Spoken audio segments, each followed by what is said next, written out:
All right. Hello, everybody. This is Mr. H with World History here at Classical PLC.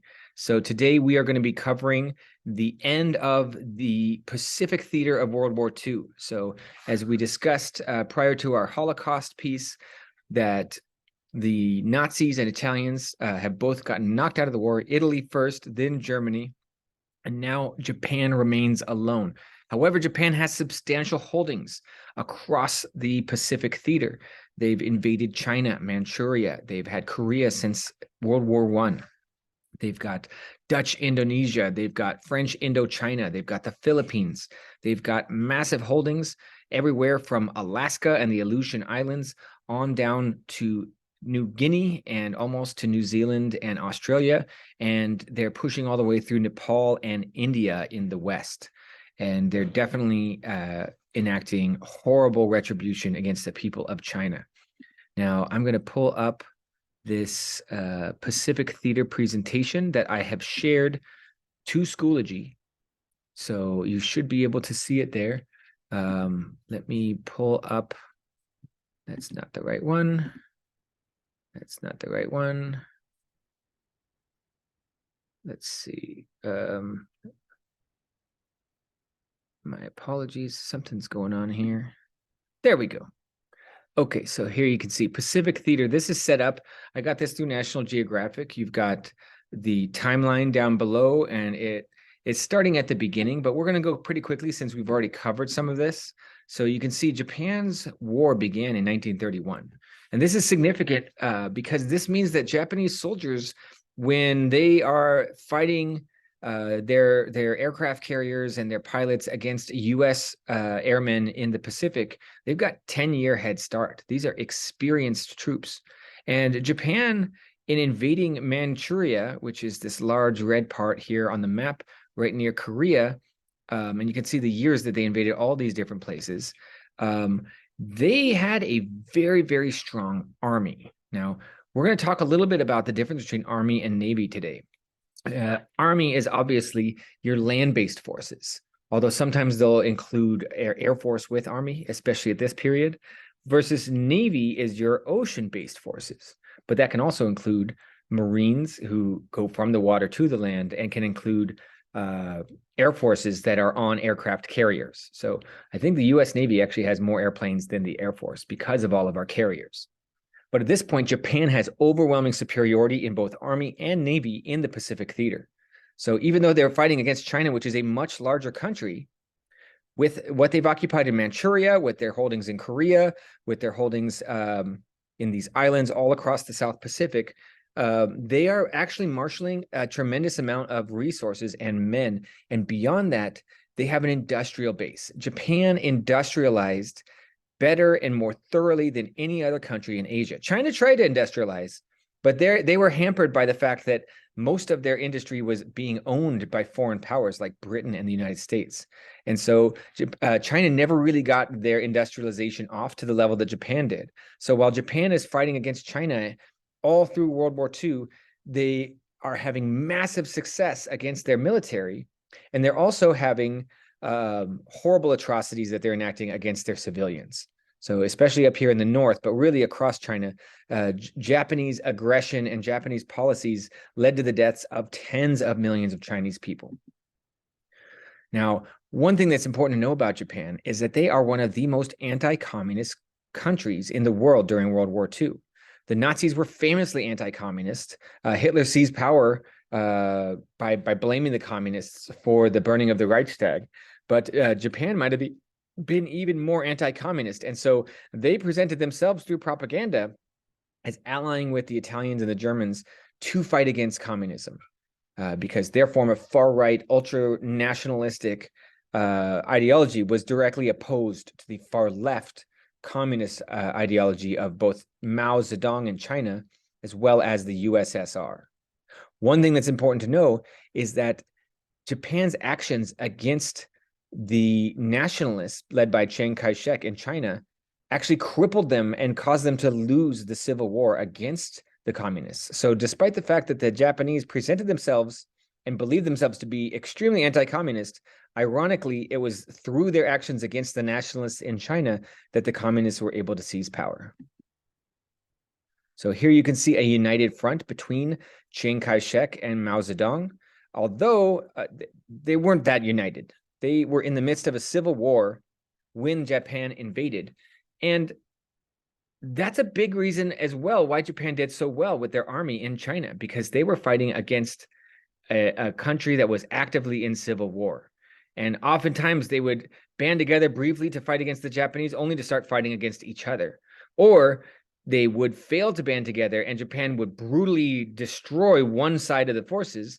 And then that would lead the other to be able to seize power, which is what happened with the nationalists here on the left. Chiang Kai-shek was eventually deposed by Mao Zedong. We'll talk about that during the Cold War. After France fell to Germany, their Southeast Asian holdings in French Indochina were seized by Japan. And this really upset the United States.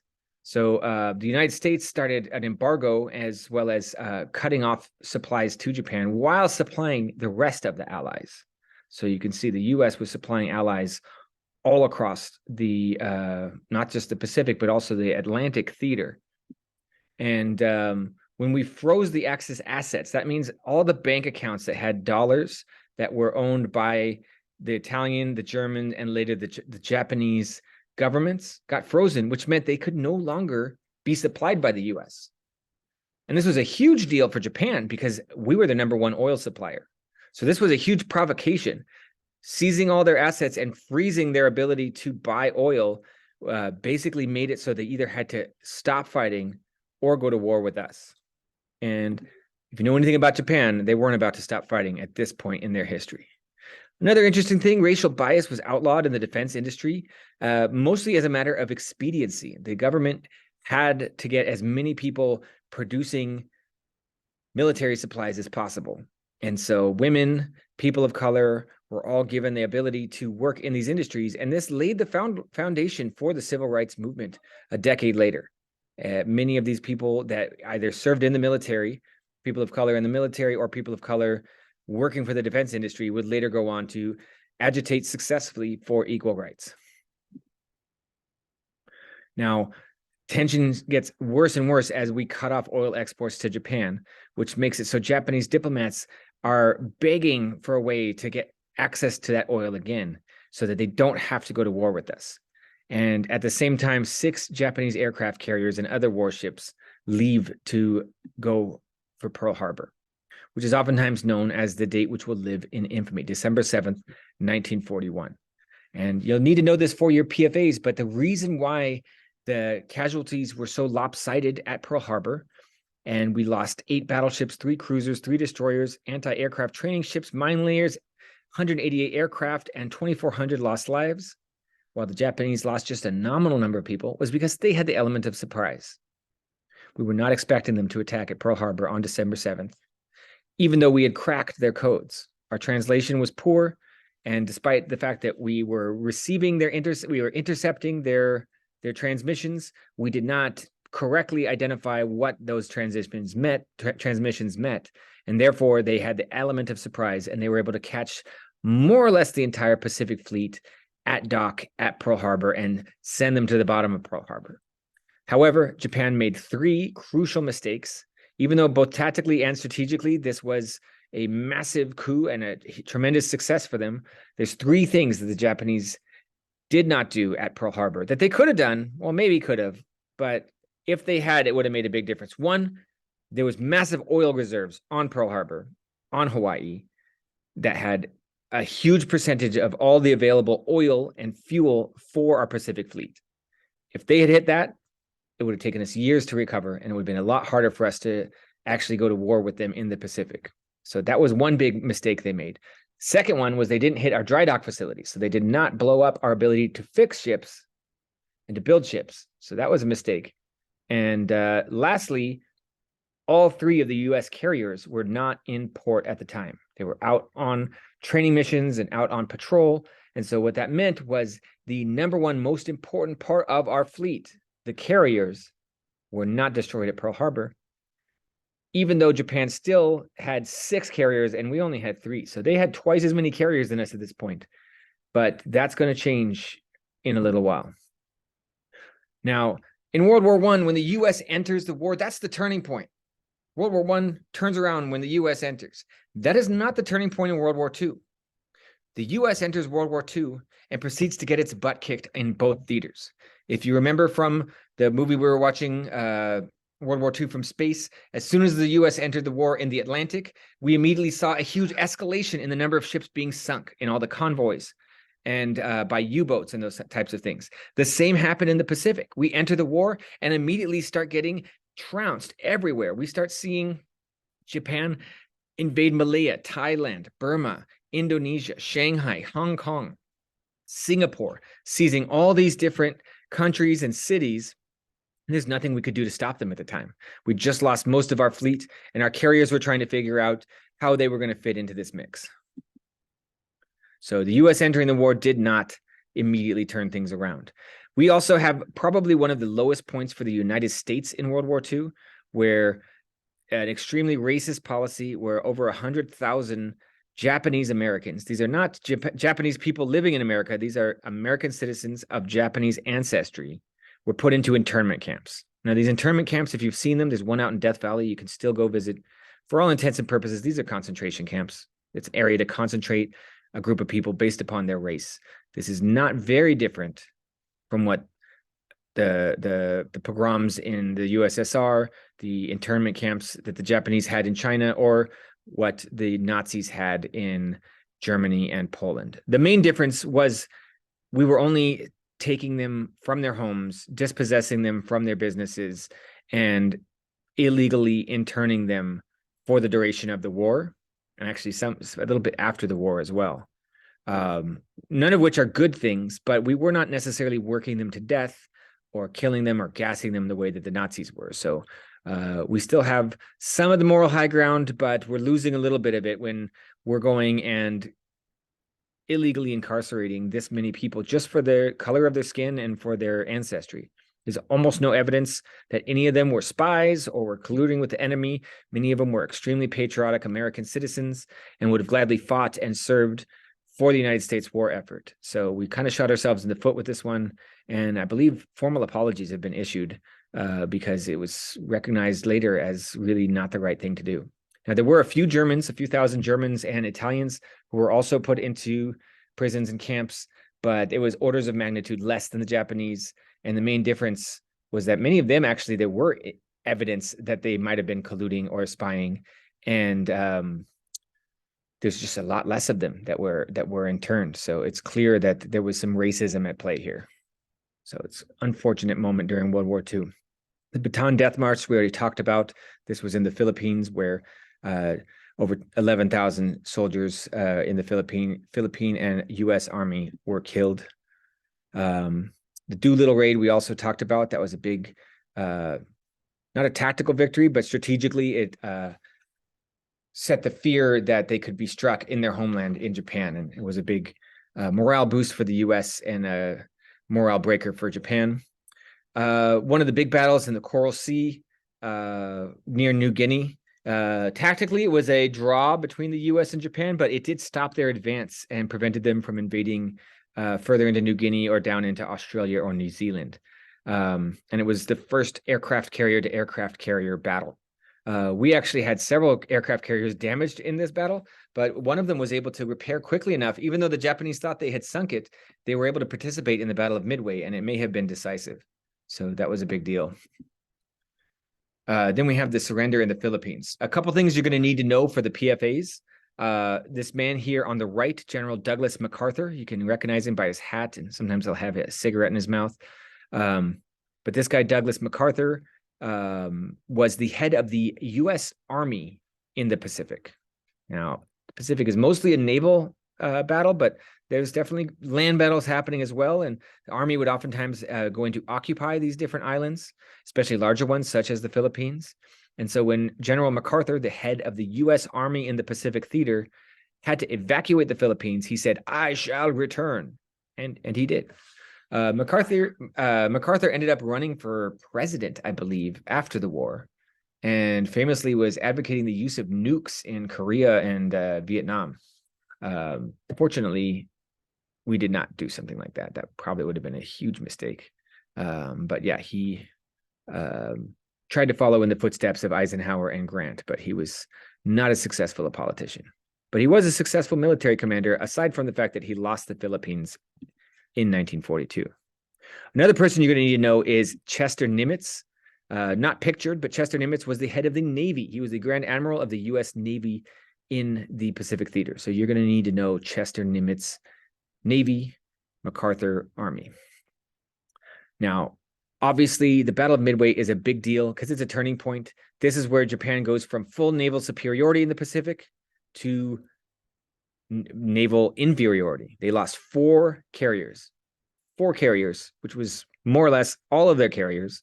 They can never recover from this. They only have one carrier being built at this point versus 7 that the U.S. was building. They never recover from this. They could have won. They actually had more carriers at the battle. However, the U.S. Tactically and strategically absolutely trounced them. We knew they were coming. They hit Midway first, and then we hit them. Even though they shot down all our torpedo planes, the dive bombers just did a number on them and sent most of their carrier fleet to the bottom of the Pacific, and they will never recover from the Battle of Midway. However, they did still invade the Aleutian Islands, which is notable because it shows they were all the way up in Alaska, invading U.S. soil, which was the first time since the War of 1812. Now, an important thing to know about is the Manhattan Project, started by FDR after the Germans split the atom and demonstrated how much power could be released from just a small amount of material. The U.S. dedicated a massive amount. Here it says more than $1 billion and 130,000. According to the video we saw yesterday, it was many times that. It was like $20 billion in today's dollars and maybe 600,000 people. They built whole towns and cities to be able to execute this project. One of the largest mobilizations of a project of this type in history. And it successfully created 2 nuclear bombs. Well, 3 if you include the Trinity test. So we had the Trinity test, which happened during the Potsdam Conference. And then we also have Little Boy and Fat Man. We'll talk about those in a minute. So air raids over Oregon.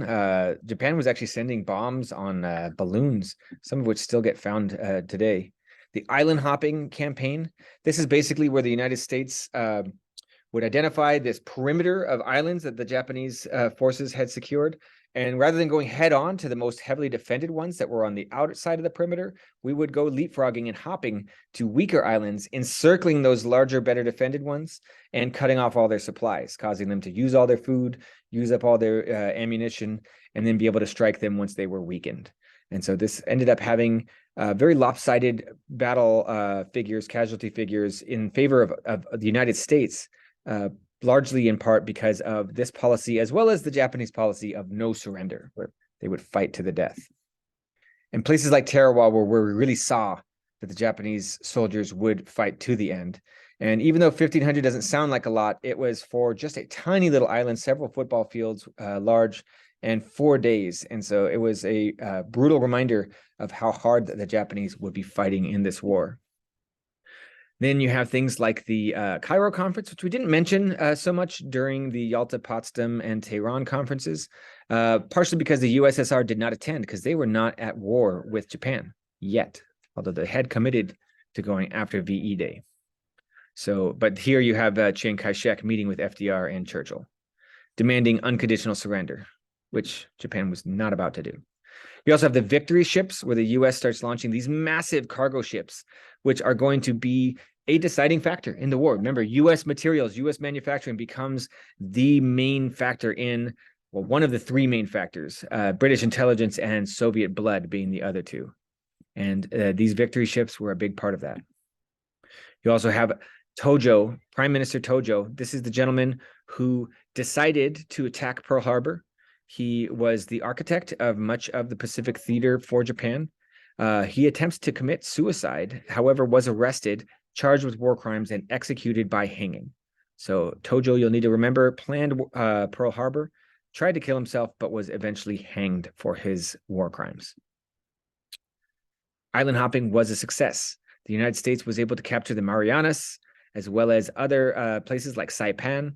And it's important to know that some of these are some of the largest naval battles in history. But because Japan has lost so many carriers, has lost so many of their best pilots, they're getting to the point where their planes are just getting shot out of the sky like turkeys in these battles. And despite the fact that they'll show up with thousands of ships versus thousands of US ships and massive plane battles happening in the air, we're getting to the point where Japan is just getting trounced left and right by the US Navy, which is really starting to steamroll them in this island hopping campaign. However, once it gets time to invade on the land, Japanese army is incredibly tenacious and are inflicting massive casualties, as well as fighting to the death.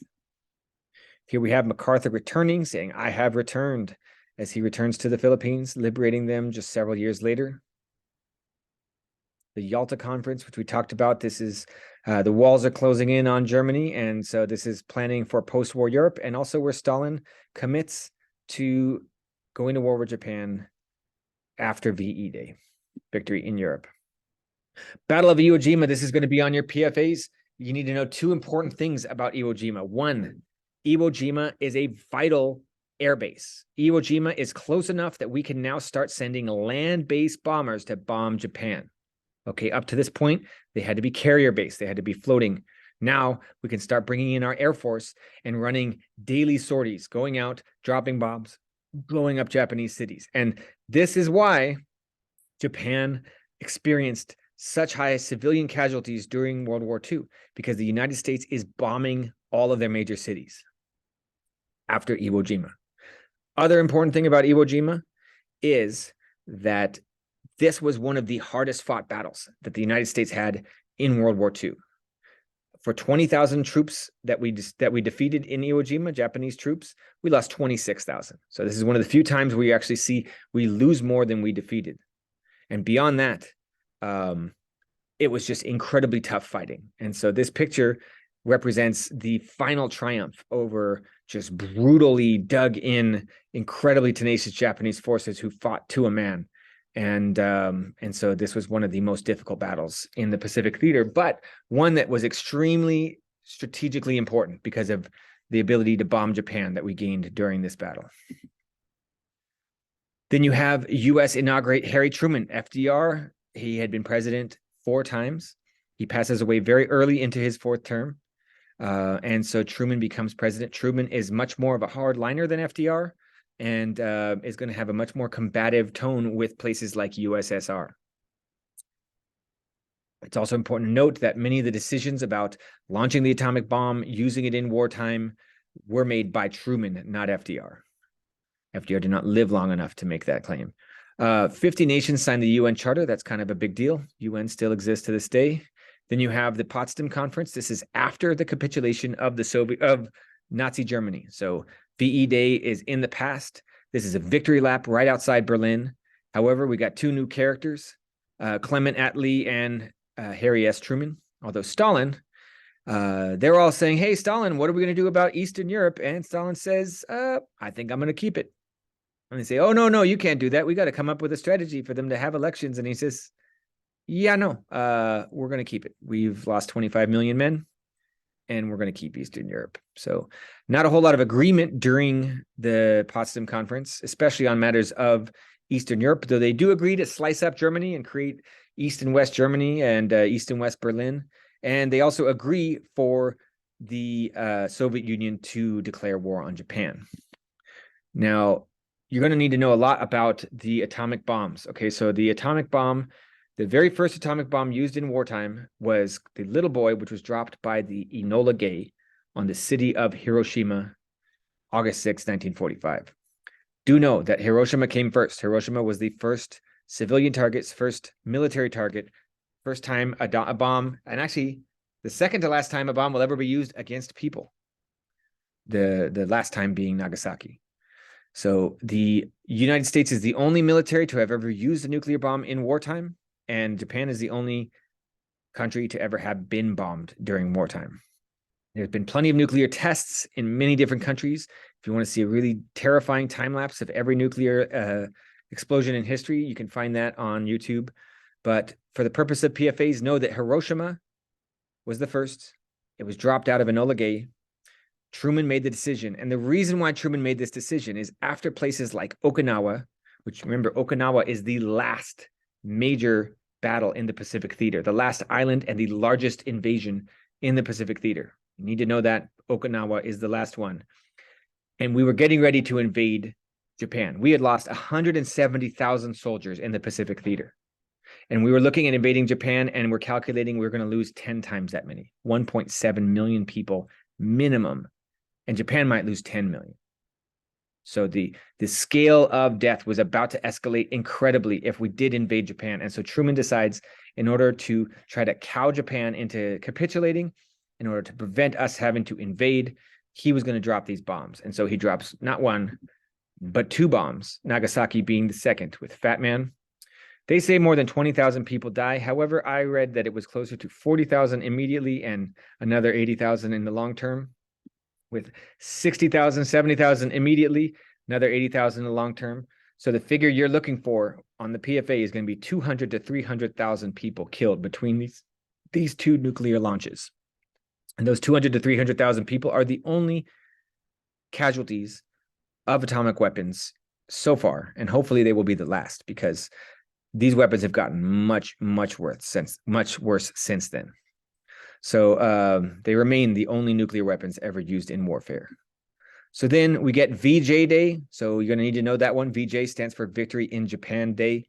And this is when the Emperor of Japan, Emperor Hirohito, who was a living god according to the Japanese people, he surrenders over the radio, signs the unconditional surrender to Allied forces, and converts himself to a figurehead. He no longer has any political power after this point. So you're going to need to know those things. This is a very famous picture. There's statues made of it. The lady did later say that she had no idea who this man was, and it was kind of a violation of consent. So that's been a little bit interesting, but it is a beautiful photo, and it captures a lot of the joy and exuberance and jubilation of VJ Day. Because you got to remember, this was 5 years into the war. People were ready to stop seeing people die in these senseless wars. The U.S. occupies Japan, and if you look up here, 1945 to 1942, that is a 7-year occupation. The United States occupied Japan for 7 years after World War II, and still occupies Okinawa and Germany to this day. And a proclamation was issued by Harry S. Truman that hostilities had terminated. So that's more or less it for this presentation. Tomorrow, I will be giving an additional presentation on tools for Canva, which I'll show you a little bit right here. I added them into the project how-to folder. So in addition to Mr. Owens' ABC's Children Book and Checkpoints, I have how to make a propaganda poster in Canva, propaganda creation techniques and examples, as well as Canva photo editing techniques. So if you're going to be using digital tools to create this, you can just trace stuff over a screen. You know, turn your brightness up, turn the lights off, trace through onto a piece of paper. That can work really well if you're drawing and you're not so confident in your drawing abilities. But beyond that, if you're trying to do it all digitally, I'm going to be asking you to put as much effort into it as if you were drawing it. So do not just copy and paste photos. I know it takes a little while to find those photos, but use some of these photo editing techniques to take it to the next level. I'll show you an example.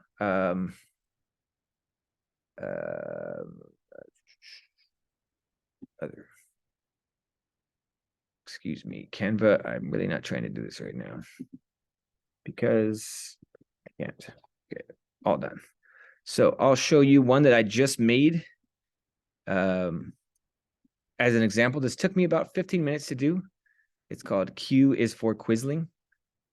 So Quisling was a Nazi collaborator, the kind of prime minister of Norway. And you can see this is Norway being burnt behind him. And this actually was a campaign poster template that I just found over here. So there's a lot of those already built into Canva, and they're free. I did the stop bullying one. I thought that was kind of appropriate.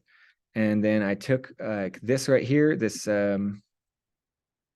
circle with a cross on it, and I went up to position. I had to put it in front of him because initially he was in front and it didn't look very good. So I took that and I put it in front of him. And then I also, in addition to that, I made it transparent right here because it was blocking him that way. So I decided, okay, there we go. That's 70. You can see him. For his picture, I actually uploaded that. I found it on Wikipedia. and clicked on it and went to edit image and just said background remover. Bam, there you go. Canva does it for you. That's easy, okay? Other two pictures, I just copied and pasted, but did a little filter on them. It's real easy to do filters in Canva.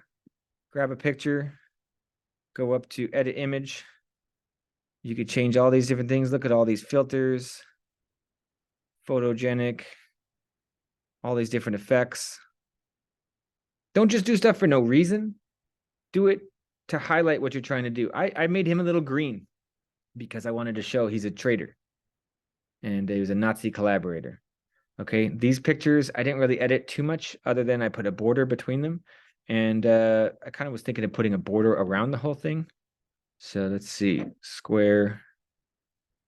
Maybe I could get one that's like, let's see border. Oh, that's kind of cool. Let's see. Can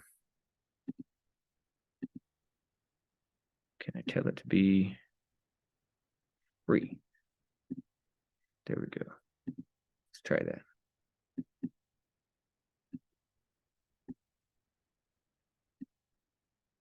It's a little weird, not the best, but not too bad.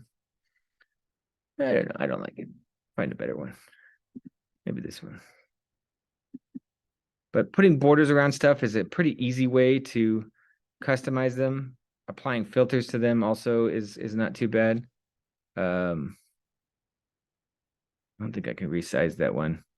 You get the idea. You can use a variety of different techniques to customize your images, make them more your own. And I'm not asking you to all be amazing artists or anything here. I'm just asking you to put a little bit of effort in. You know, I put this border in right here. You can choose different types of lines and stuff like that. You know, probably be easy just to do a few of those. You know, do one vertically, do a couple horizontally, make a border around it that way.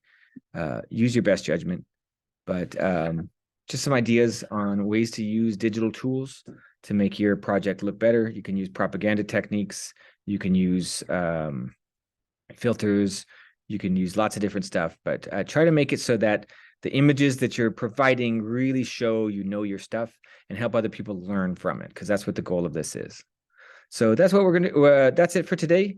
Have a great rest of your day, and let me know if you have any questions. I am extending the deadline by a week for the final project. So I'll be making an announcement about that in Schoology as well as in Summit, but I'll be giving you a week's grace period to get your final project to me, because I'm trying to up the rigor a little bit and asking you to put a little bit more effort into it and make it really show that you know your stuff. And so I'll give you some more time to do that. And let me know if you have any questions. Have a great rest of your day.